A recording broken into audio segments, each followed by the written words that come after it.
Hello students, welcome again. और इस video में डिस्कस करेंगे worksheet 38 for class 9th science की। ये वर्कशीट है जो कि आपके लिए डायरेक्टरेट ऑफ एजुकेशन की तरफ से 30 सितंबर 2020 के लिए शेड्यूल की गई है। सो बच्चों, इस वर्कशीट से हम जो है न्यू चैप्टर स्टार्ट करेंगे, chapter 9 force and laws of motion. Last worksheet में हमने अपना चैप्टर 8 वो जो है उसका रिवीजन किया था और इस वर्कशीट से न्यू चैप्टर हम स्टार्ट करेंगे। और इस चैप्टर में फर्स्ट टॉपिक जो हम पढ़ेंगे वो क्या है? फोर्स। सभी बच्चे जानते हैं फोर्स के बारे में। So now let's start. जिज्ञासा दीदी, I have observe that whenever I push और pull a toy it start moving. जब भी जिज्ञासा दीदी, जब भी मैंने जो है टॉय को पुश और पुल किया है तो ये क्या करता है? ये मूव करने लगता है। Do we always need to apply force to make anything move? तो क्या हमें किसी भी चीज पर बच्चों उसको मूव करने के लिए क्या हमें फोर्स लगाना पड़ता है? यस ज्ञान, in fact we always need to make anything to move, to stop और टू चेंज इट्स डायरेक्शन और change the shape of an object. यानी अगर हमें किसी भी ऑब्जेक्ट को, जो स्टेशनरी ऑब्जेक्ट है, उसको अगर हमें मूव करना है तो फोर्स लगाना होगा। अगर हमें उसकी डायरेक्शन चेंज करनी है या उसकी शेप चेंज करनी है तो हमें क्या करना पड़ेगा? हमें फोर्स जो है वो अप्लाई करना पड़ेगा। Like to change the shape of a rubber band. Okay, rubber band की शेप चेंज करेंगे तो फोर्स लगाना पड़ेगा। टू नीड द डॉ, आटा जो है लगाने में, आटा गूंदने में। Push a trolley, stop a moving car by applying brake. तो ब्रेक जो है अप्लाई करके भी हम क्या कर रहे हैं? फोर्स लगा रहे हैं। But many times even on applying force the object doesn't move at all. लेकिन कई बार क्या होता है, हम ऑब्जेक्ट पर फोर्स लगाते हैं लेकिन वो मूव नहीं करता। For example, if two person push a heavy table object from opposite side और two team pull the rope with equal force in a tug of war game, we find that the table or rope doesn't move. So बच्चों यहाँ पर example दिया गया है, देखिए कैसे object move नहीं करता। ये अब हमारे पास एक हैवी ऑब्जेक्ट है अलमीरा, यहाँ से ये जो पर्सन है 100 न्यूटन बल ये इस डायरेक्शन में अप्लाई कर रहा है और 100 न्यूटन जो फोर्स है वो इस डायरेक्शन में अप्लाई हो रहा है यहाँ से। तो क्या होगा? 100 अगर इसको हम प्लस माने, इसको हम माइनस माने, ऑपोजिट डायरेक्शन हो गई, तो क्या होगा बेटा? 100 जो है क्या हो जाएगा? 0 हो जाएगा। यानी टू ओवरऑल फोर्स क्या हो गया? यहाँ पे 0 हो गया और यहाँ पर ऑब्जेक्ट मूव नहीं करेगा। सेकेंड एग्जाम्पल जो दिया गया है आपको, टग ऑफ वॉर। इसमें देखिए 300 न्यूटन बल जो फोर्स है वो इस तरफ से लग रहा है और 300 न्यूटन फोर्स ही इस तरफ से लग रहा है। तो क्या हो जाएगा? ओवरऑल जो फोर्स लग रहा है रोप के ऊपर वो 0 है, तो किसी भी तरफ ये जो है मूव नहीं करेगी। ओके, यानी अगर हमें इसको मूव करवाना है तो इसके ऊपर हमें अनबैलेंस्ड फोर्स जो है वो लगाना होगा। When two person push the heavy table with equal force from opposite direction, their force get balanced. तो यानी बच्चों यहाँ पे इनका फोर्स क्या हो गया है? बैलेंस हो गया है। The net force on the table or rope is 0. Therefore, the table or rope does not move at all. When two forces equal in magnitude are applied on the object through push or pull from opposite direction and the resultant force on the object is 0, such force are called balanced force. यानी magnitude equal हो, जैसे 100 और direction opposite हो तो क्या होगा? That will be the balanced force. Balance हो गया, ठीक है। इक्वल मैग्नीट्यूड है, डायरेक्शन ऑपोजिट है, तो क्या हो गया बेटा? ये बैलेंस हो गया। अब देखिए नेक्स्ट, द रोप और table only move when the applied force of both person is getting unbalanced by applying force either in the same direction और when one of them apply more force than the other, such force is known as unbalanced force. It means क्या है कि हमें table है या रोप है उसके ऊपर क्या लगाना पड़ेगा? अनबैलेंस्ड फोर्स लगाना पड़ेगा। ओके, या फिर क्या हो सकता है दूसरा ऑप्शन कि दोनों पर्सन जो है वो एक ही डायरेक्शन में फोर्स लगाएं तो भी ये मूव करेगी, और अगर अनबैलेंस्ड फोर्स होगा तो भी मूव करेगी, तो उसको हम क्या बोलेंगे? Unbalanced force. जैसे देखिए यहाँ पे एग्जांपल दिया गया है, आपको डायग्राम से क्लियर हो जाएगा। ये कितना फोर्स है बच्चों? 200 न्यूटन और ये कितना लगा रहा है? 100 न्यूटन। अब किस तरफ फोर्स ज्यादा लग रहा है? यहाँ पर 100 न्यूटन फोर्स जो है वो ज्यादा लग रहा है, यानी इस डायरेक्शन में ज्यादा फोर्स है और ये ऑपोजिट फोर्स इससे कम है, 100 न्यूटन कम है, तो ये जो अलमीरा है ये किस डायरेक्शन में मूव कर जाएगी, ऐसे फॉरवर्ड डायरेक्शन में ये मूव कर जाएगी।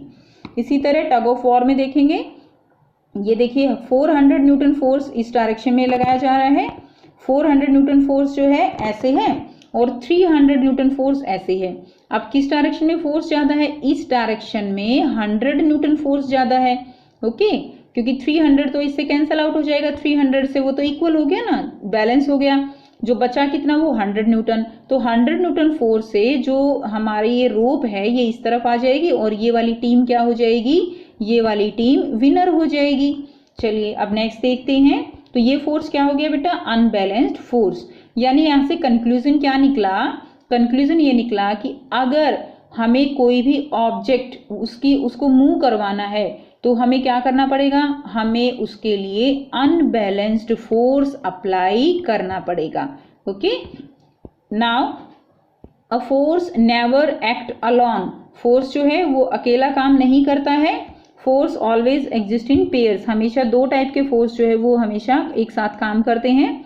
This pair of forces act in opposite direction, और जो ये फोर्स काम करते हैं बच्चों वो हमेशा एक दूसरे के ऑपोजिट काम करते हैं। Whenever one of the force is greater than the other, there is a motion. और अगर एक टाइप का जो फोर्स है वो दूसरे से क्या होगा, ज्यादा है, तो क्या होगा, उसमें मोशन होगी। यानी पॉइंट इज दैट कि फोर्स कैसा होना चाहिए, अनबैलेंस्ड होना चाहिए, तभी मोशन होगी। Frictional force act in the opposite direction of motion. तो जो बच्चों फ्रिक्शनल फोर्स है वो हमेशा ऑपोजिट डायरेक्शन में जो है क्या करता है, काम करता है। जैसे कि मान लीजिए आपके पास एक बॉक्स है, आप इसको इस डायरेक्शन में मूव करोगे तो इसके ऊपर ऑपोजिट जो है, जो हमारा अर्थ सरफेस है उसके साथ ये अटैच है, या कोई भी ऑब्जेक्ट किसी भी सरफेस के साथ अटैच होगा तो दोनों का आपस में क्या लगेगा, एक जो है नीचे से क्या लग रहा है, यहाँ पे फ्रिक्शनल फोर्स लग रहा है, जो इसकी जो मूवमेंट को क्या कर रहा है, अपोज कर रहा है। ओके, तो ये जो ऑपोजिट फोर्स यहाँ पे लग रहा है वो क्या कहलाएगा, frictional force. Now to accelerate the motion of an object an unbalanced force is required, an unbalanced force acting on an object bring it in motion. तो बच्चों हम ये पहले भी कर चुके हैं, जो अनबैलेंस्ड फोर्स होता है वही क्या करता है, कोई भी ऑब्जेक्ट है उसको मोशन में लेकर आएगा। जैसे देखिए यहाँ पर भी ऑपोजिट फोर्स जो है वो काम कर रहे हैं, जो इसके ऊपर वेट रखा हुआ है वो डाउनवर्ड डायरेक्शन है और जो टेबल है वो अपवर्ड डायरेक्शन में फोर्स जो है यहाँ पर लग रहा है। नाउ चेक योर सेल्फ, यहाँ पर बच्चों कुछ क्वेश्चंस दिए गए हैं। सो क्वेश्चन जो है आपको 1 बाय 1 करने हैं। सो now let's start. What effect can be produced by force, give example. तो फोर्स से बच्चों क्या क्या इफेक्ट प्रोड्यूस हो सकते हैं, आपको एग्जाम्पल देने हैं। देखिए कैसे लिखेंगे इसको। फर्स्ट क्वेश्चन का आंसर है force can move a stationary body, for example a football can be move by kicking it. Okay, तो फोर्स जो है वो क्या करता है, कोई भी बॉडी अगर स्टेशनरी है, रेस्ट में है, तो वो उसको मूव करता है। नेक्स्ट सेकंड पॉइंट आप लिखेंगे force can stop a moving body, for example by applying brakes. तो मूविंग बॉडी है उसको ये स्टॉप कर सकता है। नेक्स्ट थर्ड पॉइंट क्या है, force can change the direction of a moving object, for example by moving handle the direction of a running cycle can be changed. Next, force can change the speed of a moving body. And last point, force can change the shape and size of an object, for example by hammering a stone can be broken into pieces. इसके अलावा balloon का example आप ले सकते हो, we can change the shape of the balloon by applying force. So वो भी क्या है, उसकी शेप साइज चेंज हो जाता है। सो ये है बच्चों आपका फर्स्ट क्वेश्चन का आंसर। सेकंड क्वेश्चन कैसे करेंगे, सेकंड क्वेश्चन है what is the direction of frictional force. So ये इसका आंसर होगा frictional force act in the opposite direction of motion. Okay, opposite direction of जो है होती है किसकी, फ्रिक्शनल फोर्स की। क्वेश्चन नंबर 3 क्या है, is it really necessary to apply force to make a body to move, think and write your views. तो क्या बच्चों ये नेसेसरी है कि किसी भी बॉडी को अगर मूव करवाना है तो उसके ऊपर फोर्स अप्लाई किया जाए। Yes, it is necessary to apply the force on a body to move. और फोर्स कैसा होना चाहिए, अनबैलेंस्ड फोर्स होना चाहिए। तो आइए देखते हैं इसका आंसर कैसे लिखेंगे। सो ये सेकंड का आंसर बच्चों, frictional force always act in the opposite direction of motion. और थर्ड का आंसर क्या होगा, yes, it is necessary to apply force to make a body to move because it is necessary to overcome the opposite force to move the object, so we apply unbalanced force। तो ये बच्चों आपका third question का answer है जो आप यहां से लिखेंगे। Next question number 4, a ball roll down on a floor and another on a carpet at same time, which ball come to rest first, give reason. तो बच्चों कौन सी बॉल जो है फर्स्ट रेस्ट में आएगी, जो कारपेट पर आपने रोल डाउन की है वो फर्स्ट जो है आपकी स्टॉप हो जाएगी। क्यों? क्योंकि उसके ऊपर फ्रिक्शनल फोर्स जो है वो ज़्यादा एक्ट कर रहा है। उसका जो सरफेस है वो कैसा है, वो स्लिपरी नहीं है, वो बिल्कुल एकदम खुरदरा जो सरफेस है वो है, जिसके कारण वो जल्दी रुक जाएगी। तो आइए देखते हैं कैसे लिखेंगे answer. Answer 4, a ball rolled on a carpet come to rest first because on carpet the frictional force is more as compared to the floor. So due to action of opposite force it comes to rest fast on carpet. Okay, next question number 5.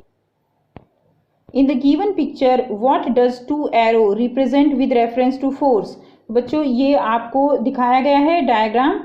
इसमें आपको बताना है कि जो first A arrow है वो आपको क्या बता रही है और बी जो एरो है वो आपको क्या बता रही है। तो देखिए जो ए एरो है वो दिखा रही है मोशन इन फॉरवर्ड डायरेक्शन और बी एरो है वो ऑपोजिट फोर्स एक्ट जो है यहाँ पर हो रहा है। तो बच्चों देखिए इसका आंसर कैसे लिखेंगे। In the given picture arrow A represent the force in forward direction but arrow B reference to the frictional force which is in opposite direction। तो ये है बच्चों फिफ्थ का आंसर। आई होप आपको ये वर्कशीट क्लियर है। फिर भी अगर कोई प्रॉब्लम है तो आप कमेंट करके पूछ सकते हो। आपकी कोई क्वेरी है आप कमेंट कीजिए और वीडियो अच्छी लगी तो लाइक शेयर जरूर कीजिए, चैनल को सब्सक्राइब कीजिए and thanks for watching. Have a nice day.